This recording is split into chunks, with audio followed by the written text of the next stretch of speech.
Commander Riley Knox sat in the briefing room, boots propped up on the holographic tactical display while three alien species tried very hard not to make eye contact with her. This was usually a bad sign. In Riley's experience, when aliens avoided eye contact, it meant they were about to ask her to do something that would probably result in her becoming a very small, very scattered collection of atoms across several star systems. "So," Riley said, cracking her knuckles in a way that made Admiral Vex's feathers literally ruffle. "What's the suicide mission this time?" Admiral Vex cleared his throat, which sounded like a dying pterodactyl having an argument with a rusty gate. "Commander Knox, we prefer to call it a strategic reconnaissance operation, with minimal probability of survival."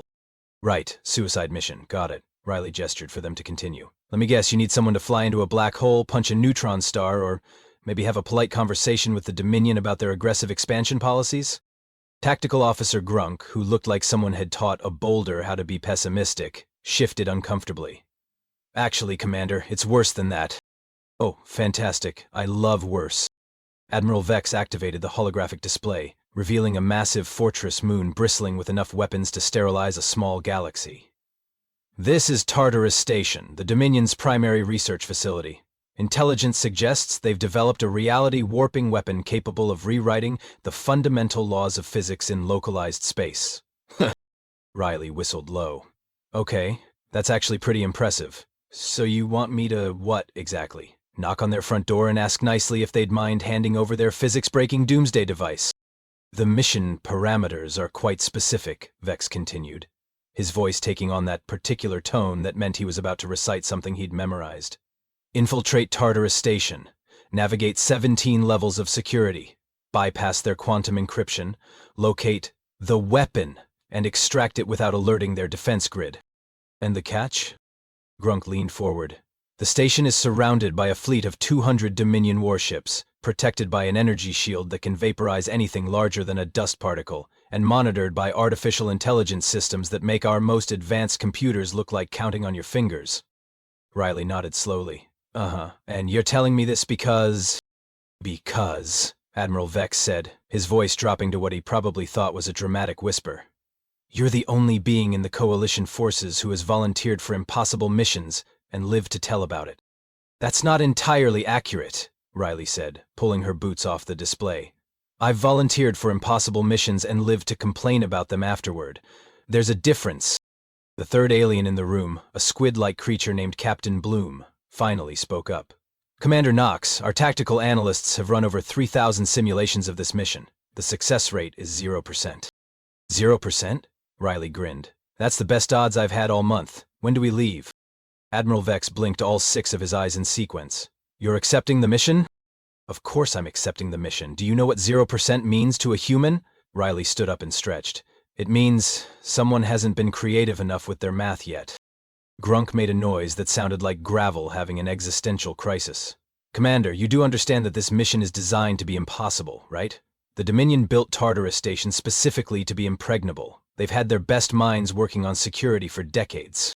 "Yeah, well, they've never had to deal with someone who got her military training from a species that figured out how to fly before they figured out how to do it safely." Riley headed toward the door. "Send me the mission files. I'll read them on the way." "On the way, where?" Admiral Vex called after her. "To pack my gear. If we're going to break into an impossible fortress to steal a reality-warping weapon, I'm going to need my lucky wrench." The 3 aliens watched her leave, then looked at each other with the kind of expression that suggested they were beginning to understand why the rest of the galaxy found humans so unsettling. "She does realize this is a stealth mission, right?" Grunk asked. "I don't think she cares," Admiral Vex replied. Captain Bloom's tentacles writhed nervously. "Should we be worried that she seemed excited about the 0% success rate?" "Probably," Vex admitted. "But at this point, excited might be exactly what we need." 3 hours later, Riley was strapped into the pilot seat of the Coalition's most advanced stealth ship, the Whisper of Eternity, which she had immediately renamed the Flying Coffin. Admiral Vex sat in the co-pilot seat, frantically reviewing a tactical manual that was approximately the size of a phone book from Earth's pre-digital era. "Commander Knox," Vex said, his voice tight with concentration, "I must emphasize the importance of following our stealth protocols exactly. Page 437 clearly states that we must maintain radio silence until we reach the insertion point." Riley glanced at the manual, which was currently displaying subsection 12S, proper breathing techniques for covert operations. You guys have a protocol for breathing? Breathing is crucial to mission success, Grunk's voice crackled through the comm system from the weapons station.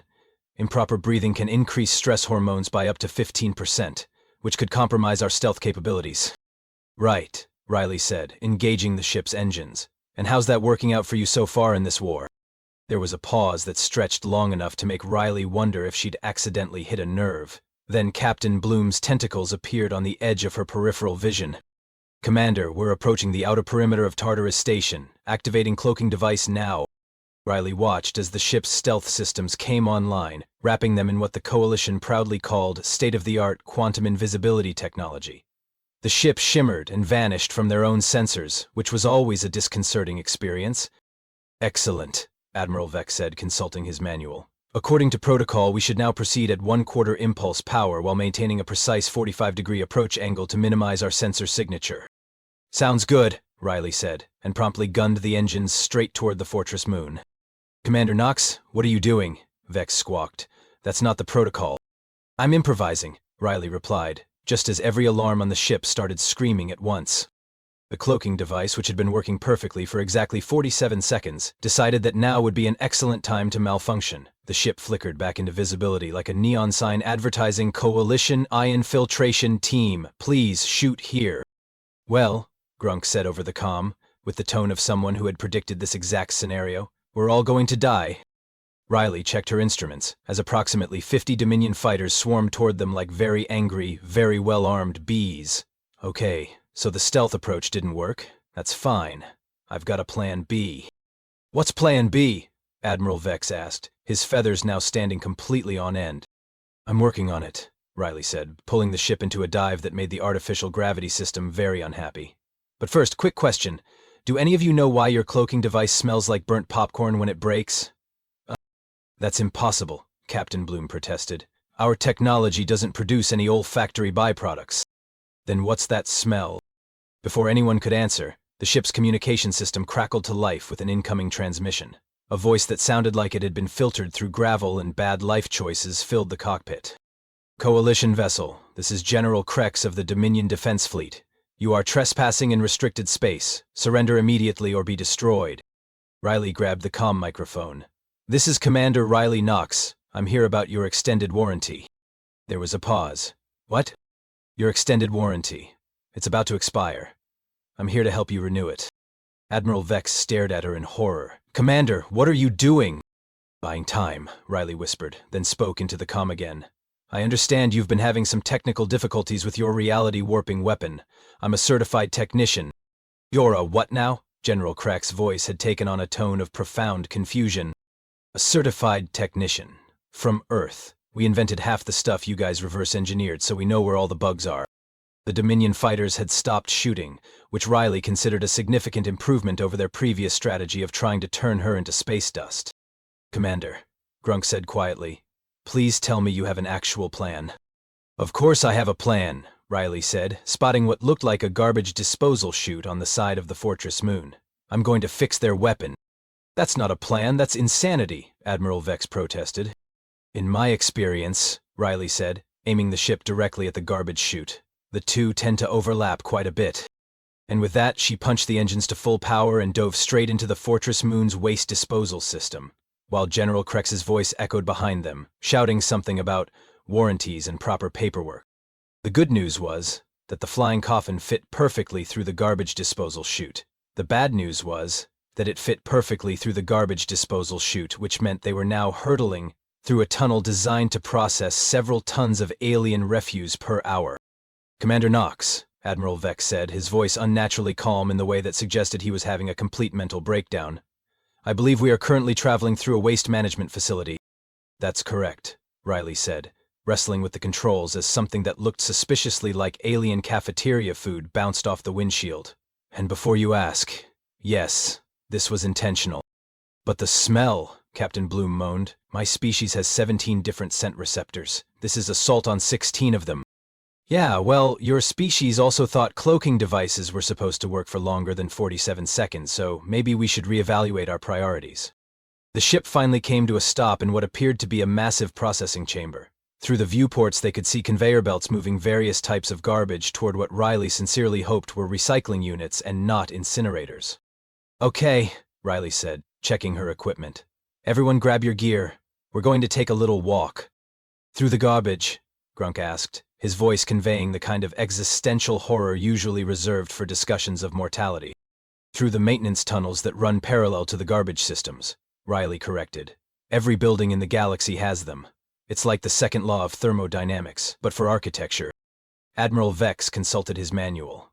"There's nothing in the protocols about using waste management systems as insertion points." "That's because your protocols were written by people who think wars should be fought politely," Riley said, popping the hatch. "Come on, and try not to breathe through your nose." They made their way through the processing chamber, which was every bit as disgusting as it sounded. Riley led them to a maintenance hatch that was, predictably, unlocked because nobody expected intruders to arrive via garbage disposal. "See?" Riley said, pulling the hatch open. "This is why humans are good at this stuff. We're not afraid to get our hands dirty." "This is not getting our hands dirty," Grunk protested, stepping over something that might have been food once. "This is getting our entire beings dirty." Same principle, different scale. The maintenance tunnels were significantly less horrifying than the garbage chamber, though they still smelled like industrial cleaning products and poor life choices. Riley moved through them with the confidence of someone who had crawled through similar spaces on dozens of different worlds. "How do you know where you're going?" Captain Bloom asked, his tentacles carefully avoiding contact with the walls. "Basic building design," Riley said, consulting a schematic she'd pulled up on her wrist computer. "Every fortress needs power, water, air, and waste management. The tunnels that service these systems always follow the same basic patterns, regardless of what species built them." "That seems like a significant security oversight," Admiral Vex noted. "It is. But nobody ever thinks about it because it's unglamorous. Everyone wants to design the impressive bits, like the weapon vaults and the command centers. Nobody wants to spend time thinking about where the toilets are." They emerged from the maintenance tunnels into a corridor that looked like it had been designed by someone with a serious phobia of right angles. Everything was curved and flowing, with walls that shifted from blue to purple depending on the lighting. "Okay," Riley said, checking her scanner. "We're about 3 levels down from the main research facility. The weapon should be in a vault somewhere around here." "Should be?" Grunk asked. "I'm working with limited intelligence here. Your reconnaissance team's report basically said big scary weapon somewhere in big scary fortress. I'm having to fill in the gaps." That was when the alarm started blaring. "Attention all personnel," a voice announced over the station's communication system. "We have detected unauthorized access to waste management systems. All security teams report to Level 7. "Well," Riley said, "that's not ideal." 3 Dominion guards rounded the corner, wearing armor that looked like it had been designed by someone who thought intimidation was more important than mobility. They stopped dead when they saw the coalition team. "Halt," one of them said, raising what was clearly some sort of energy weapon. "You are trespassing in a restricted area." "Actually," Riley said, holding up her hands, "we're maintenance personnel. We're here about the extended warranty." "The what now?" the guard asked. "The extended warranty on your reality warping device. It's about to expire, and if you don't renew it, you'll void your manufacturer's guarantee." The guards looked at each other with the kind of confusion that suggested this was not covered in their training manual. "Nobody told us about any warranty," the second guard said. "That's because it's classified," Riley said confidently. "Level 9 clearance only. Check with your supervisor." "I don't have Level 9 clearance," the first guard admitted. "Then you're not authorized to interfere with our maintenance duties," Riley said, pushing past them. "Come on, team. We have a warranty to inspect." The guards stood there for a moment, clearly trying to process what had just happened. By the time they figured out they should probably stop the coalition team regardless of warranty status, Riley and her crew were already around the next corner. "That was brilliant," Admiral Vex said, his feathers still ruffled but showing signs of smoothing down, "using their own bureaucracy against them." "Every military organization in the galaxy has the same weakness," Riley said. "Nobody wants to be the person who interferes with official paperwork." "What happens when they check with their supervisor?" Captain Bloom asked. "Then we'll be long gone," Riley said, stopping at a junction where the corridor split into 3 directions. "Now, if I were an alien warlord, where would I keep my reality warping superweapon?" "Probably behind the door marked authorized personnel only," Grunk said dryly, pointing to a door marked exactly that. "See?" Riley said, heading toward the door. This is why I like working with you, Grunk. You're pessimistic, but you're practical. I try to be realistic about our impending doom, Grunk replied. It helps with the stress. Riley examined the door's security system, which appeared to be some sort of biometric scanner combined with a keypad. Okay, this might take a few minutes to bypass. How are you planning to defeat their security system? Admiral Vex asked. Riley pulled out a small device that looked suspiciously like a modified can opener. Human ingenuity, she said, and began working on the door's control panel. Also, a universal bypass key I built from spare parts. That's not a universal bypass key, Captain Bloom said. That's a can opener. Multi-tool, Riley corrected. The can opener function is just a bonus. The door slid open with a cheerful chime. How did you do that?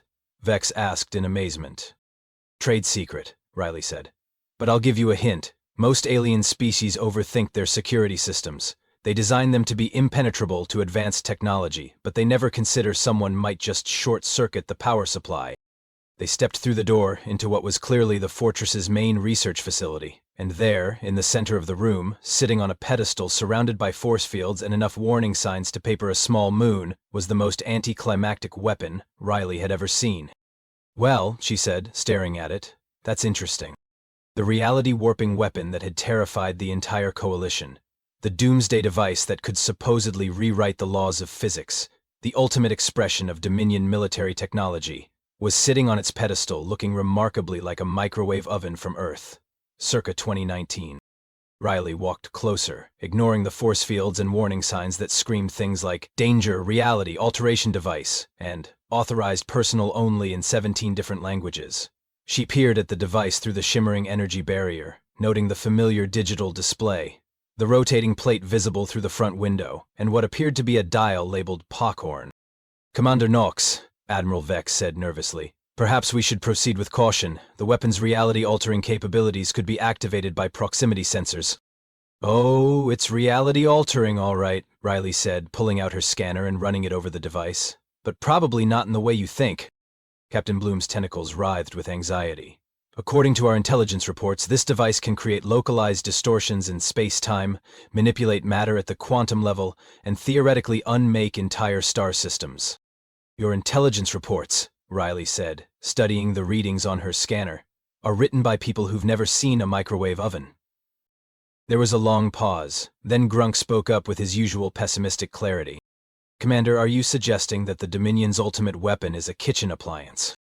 Not just any kitchen appliance, Riley said, grinning. This is a Sunbeam, model SMW 7820, 700 watts, with express cooking settings and a turntable. I had one just like it in my apartment before I joined the military. Admiral Vex's feathers began to ruffle in what Riley was beginning to recognize as his processing disturbing information pose. But the quantum signatures, the energy readings, the reports of reality manipulation. All real, Riley confirmed. But not because it's a superweapon. Because it's a badly reverse-engineered microwave that's been modified by people who had no idea what they were doing. She gestured at the device, with the enthusiasm of someone explaining a particularly interesting car accident. See, microwaves work by emitting electromagnetic radiation at a frequency that excites water molecules, causing them to vibrate and generate heat. It's basic physics, but if you don't understand the underlying principles and you start tinkering with the magnetron assembly... The magnetron assembly, Captain Bloom asked weakly. The thing that generates the microwaves. If you modify it, without understanding what you're doing, you can create all sorts of interesting effects. Localized electromagnetic distortions, interference with electronic systems, even minor gravitational anomalies if you really screw it up. Riley pulled out her can opener, which apparently doubled as a sonic screwdriver, and began working on the force field generator. The Dominion found this thing, probably in the wreckage of a human cargo ship, and decided it was some sort of advanced technology, so they reverse-engineered it, badly, and turned it into what they thought was a weapon. But the test demonstrations, Admiral Vex protested. They made objects disappear, caused temporal fluctuations, created energy fields that could deflect projectiles. Right, Riley said, as the force field flickered and died. Because when you run a microwave without anything inside it, or when you modify the frequency output without understanding what you're doing, weird things happen. The disappearing objects were probably just getting teleported into the microwave's interior cavity. The temporal fluctuations were electromagnetic interference messing with their instruments, and the energy fields, were just really inefficient microwave radiation. She reached over and opened the microwave door, revealing the interior cavity that had been described in Coalition intelligence reports as an interdimensional void capable of consuming matter and energy. And this, Riley said, pointing to the turntable, is where all those disappeared objects ended up. It's basically a really expensive way to reheat leftovers. Grunk made a sound like a landslide having an existential crisis. So the Dominion has been conquering star systems with the threat of a kitchen appliance. A broken kitchen appliance, Riley corrected. One that's been modified to work about as well as you'd expect when you let people who don't understand microwave technology try to improve it. She examined the control panel more closely, noting the additional buttons and displays that the Dominion had added. Look at this. They've got settings for reality distortion level 1 through reality distortion level 5. But if you look at the actual circuitry, she popped off the control panel cover with her multi-tool. These are just timer settings. Level 1 is 30 seconds, level 2 is 1 minute, and so on. So when they demonstrated the weapon's power, Admiral Vex said slowly, they were just running different microwave cycles. Exactly, and because they didn't understand what they were doing, they were creating all sorts of unintended side effects. Electromagnetic interference, minor gravitational distortions, probably giving everyone in the test area a mild case of radiation exposure. Captain Bloom's tentacles had gone completely limp. Our entire defensive strategy has been based on the assumption that the Dominion possessed a reality-warping superweapon. And their entire offensive strategy has been based on the assumption that they possessed a reality-warping superweapon, Riley added. Which explains why they've been so aggressive lately. They think they have the ultimate trump card. She closed the microwave door and looked around at her alien teammates. The really ironic part is that if they had actually understood what they were dealing with, they could have used it to make really excellent popcorn. The Sunbeam SMW7820 has one of the best popcorn settings in its class. Could you demonstrate? Grunk asked, with the tone of someone who needed to see this to believe it. Sure, Riley said, rummaging through her pack. I always carry emergency snacks. She pulled out a bag of popcorn, placed it in the microwave, and pressed the popcorn button. The device hummed to life, and within 2 minutes the aroma of freshly popped corn filled the research facility. There you go, Riley said, opening the door and retrieving the perfectly popped bag. The Dominion's ultimate weapon, ladies and gentlemen, also makes a decent cup of coffee if you've got the right mug. Admiral Vex stared at the microwave, then at the popcorn, then back at the microwave. Commander Knox, are you telling me that the Coalition has been losing this war to an enemy whose primary advantage is a misunderstood kitchen appliance? Pretty much, Riley said, offering him some popcorn. Though to be fair, it's a really good microwave. They don't make them like this anymore. That was when the alarm started blaring again, and General Krex's voice echoed through the facility's communication system. Attention intruders, you are surrounded. Surrender the reality-warping weapon immediately or face the consequences. Riley looked at her teammates, then at the microwave, then back at her teammates. So, she said, anyone want to see what happens when I show them the defrost setting? The doors to the research facility burst open with the kind of dramatic flare that suggested someone had been practicing their entrance in the mirror. General Krex strode in, flanked by a dozen heavily armed Dominion soldiers, wearing armor that looked like it had been designed by someone who thought subtle was a 4-letter word. Surrender the weapon immediately, Krex demanded, his voice carrying the authority of someone who had never been told that his ultimate doomsday device was actually a kitchen appliance. And step away from the reality distortion field generator. Riley looked at the microwave, then at General Krex, then back at the microwave. You know, General, I've got a better idea. How about I show you how to use this thing properly? You will not tamper with Dominion technology, Krex snarled, raising his weapon. That device represents the pinnacle of our scientific achievement. Actually, Riley said, popping another piece of popcorn into her mouth, it represents the pinnacle of Earth's 2019 kitchen appliance technology, specifically the Sunbeam SMW7820. Retails for about $99, assuming you can find one at a garage sale. There was a moment of silence so profound that Riley could hear Admiral Vex's feathers rustling in the background. What did you say? General Krex asked, his voice dropping to a dangerous whisper. I said you've been terrorizing the galaxy with a microwave oven, Riley replied cheerfully. A broken microwave oven, to be precise. Your engineers have been trying to reverse engineer human technology without understanding the basic principles, and they've created what's essentially a really expensive way to reheat yesterday's lunch. General Krex's face went through several interesting color changes. Impossible. Our scientists have tested the device extensively. It can manipulate matter at the quantum level, create temporal anomalies, and generate energy fields capable of deflecting projectiles. Oh, it can do all that, Riley agreed, but not because it's a superweapon. Because it's a badly modified microwave that's been jury-rigged by people who don't understand electromagnetic radiation.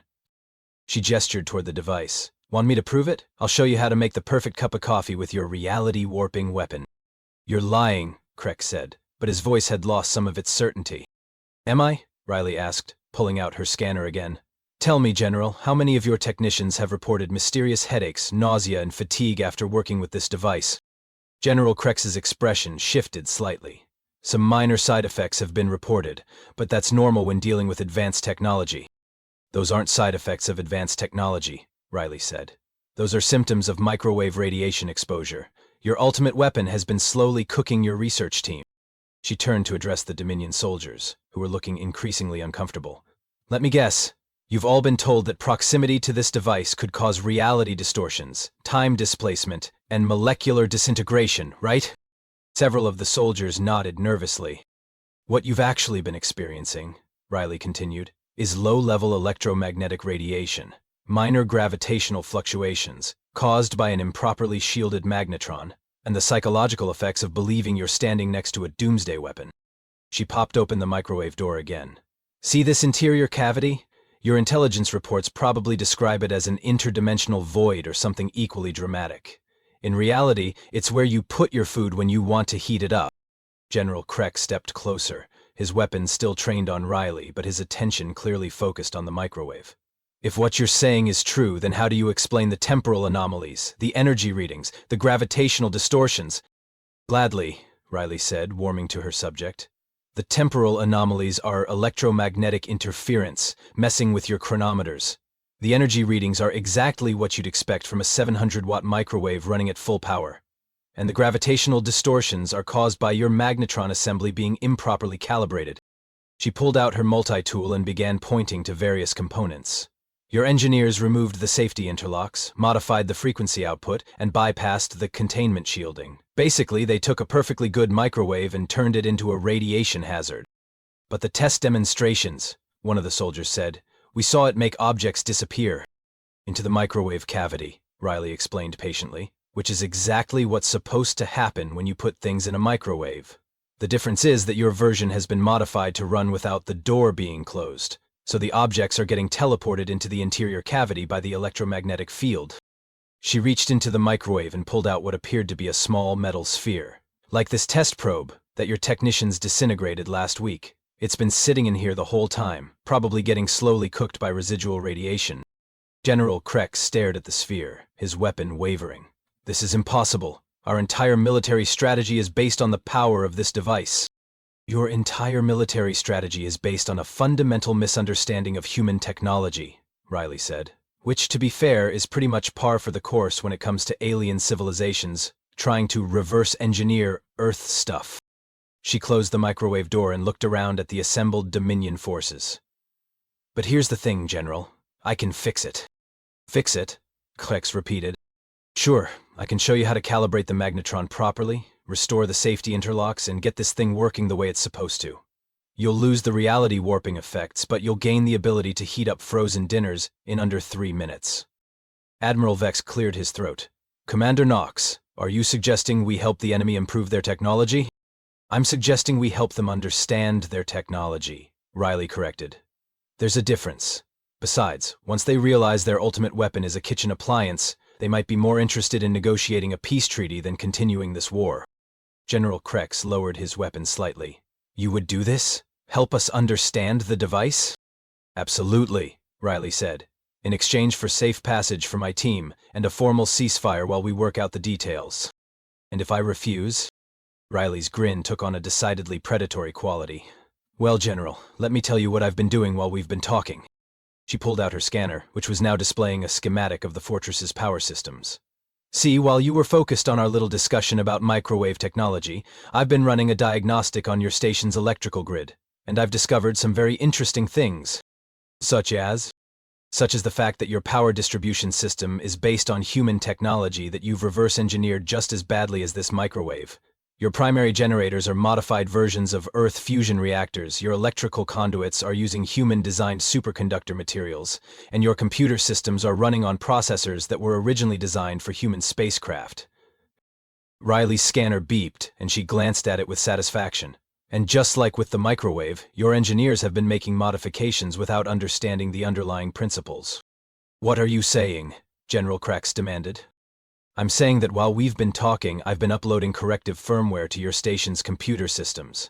In about 30 seconds, every piece of reverse-engineered human technology on this station is going to start working the way it was originally designed to work.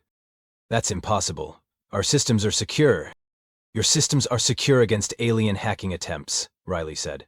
But they're running on human-designed architecture, using human-designed protocols, with human-designed security measures. And I happen to know all the back doors. The lights in the research facility flickered, and an alarm began to sound in the distance. 20 seconds, Riley announced cheerfully.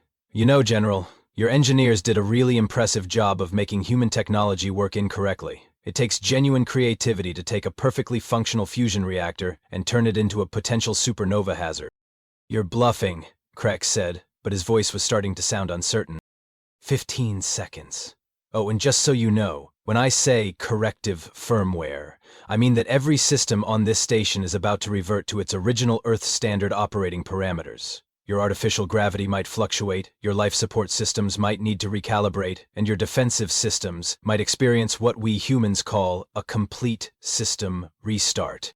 The alarm in the distance got louder, and Riley could hear the distinctive sound of automated systems powering down and restarting. 10 seconds, she said, backing toward the door with her team. But don't worry, General. I've also uploaded the complete technical manuals for every piece of human technology you've been using. You'll finally understand how it's all supposed to work. Stop her, General Krex shouted. But the lights had gone out, and the research facility's door had sealed itself as the security systems rebooted. 5 seconds, Riley's voice echoed through the darkness. Oh, and General, the microwave's warranty actually expired in 2022. You might want to consider upgrading. The sound of her team's footsteps faded as the station's systems finished their reboot cycle, leaving General Krex and his soldiers standing in the dark, surrounded by the gentle humming of properly calibrated human technology. 2 hours later, Riley and her team were back aboard the flying coffin, watching Tartarus Station through the viewports as they put a safe distance between themselves and what had once been the most feared military installation in the galaxy. The Fortress Moon was now experiencing what Riley had diplomatically described as a comprehensive systems upgrade. Commander Knox, Admiral Vex said, his voice carrying a mixture of awe and bewilderment. Could you please explain to me exactly what you did to their station? Riley leaned back in her pilot seat, feet up on the console in a way that made the ship's proximity alarms very nervous. I fixed their technology. All of it. Every piece of reverse-engineered human equipment on that station is now working exactly the way it was designed to work. And that's a problem for them because, Captain Bloom asked, his tentacles writhing with curiosity, because their entire infrastructure was built around the assumption that human technology would continue to malfunction in predictable ways, Riley explained. Their power grid was designed to compensate for fusion reactors that were running at 60% efficiency due to improper calibration. Their life support systems were configured to work around atmospheric processors that were producing the wrong gas mixtures. Their defensive systems were programmed to account for targeting computers that had a 15% margin of error. She gestured toward the Fortress Moon, where lights were flickering in patterns that suggested someone was having a very bad day. Now that everything is working correctly, their infrastructure is completely out of balance. Their reactors are producing more power than their grid can handle. Their life support systems are trying to process atmosphere that's already the correct composition, and their defensive computers are probably wondering why they were programmed to miss their targets. So you've essentially made their technology too efficient? Grunk asked, with the tone of someone who appreciated irony on a cosmic scale. Exactly. Plus, I uploaded the complete technical documentation for every piece of human equipment they've been using. They'll finally understand how it all works, which means they'll also understand exactly how badly they've been using it. Admiral Vex Feathers were doing something that Riley had learned to interpret as his processing multiple levels of amazement pose. Commander, you've effectively ended this war by giving the enemy better technology? I've ended this war by giving the enemy an understanding of the technology they already had, Riley corrected. There's a difference. They'll spend the next 6 months just trying to recalibrate their systems to work with properly functioning human equipment. And once they realize how much time and resources they've wasted on their misunderstanding, they'll probably be more interested in trade agreements than military conquest. But what about their reality-warping weapon? Captain Bloom asked. Well, Riley said, pulling out her scanner, funny you should ask. She'd been monitoring the fortress's communications during their escape, and the results were exactly what she'd expected. According to their internal communications, General Krex is currently in the middle of what their medical staff is calling a complete psychological breakdown.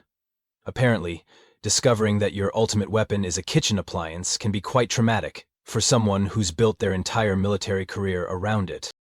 And the weapon itself? Last I checked, the research team was using it to heat up lunch. Turns out, once you understand that it's a microwave oven, it's actually pretty useful for making hot beverages and reheating leftovers. Riley's communication system crackled to life, and Admiral Vex's voice came through from Coalition Command. Commander Knox, this is Admiral Vex. Please report your mission status.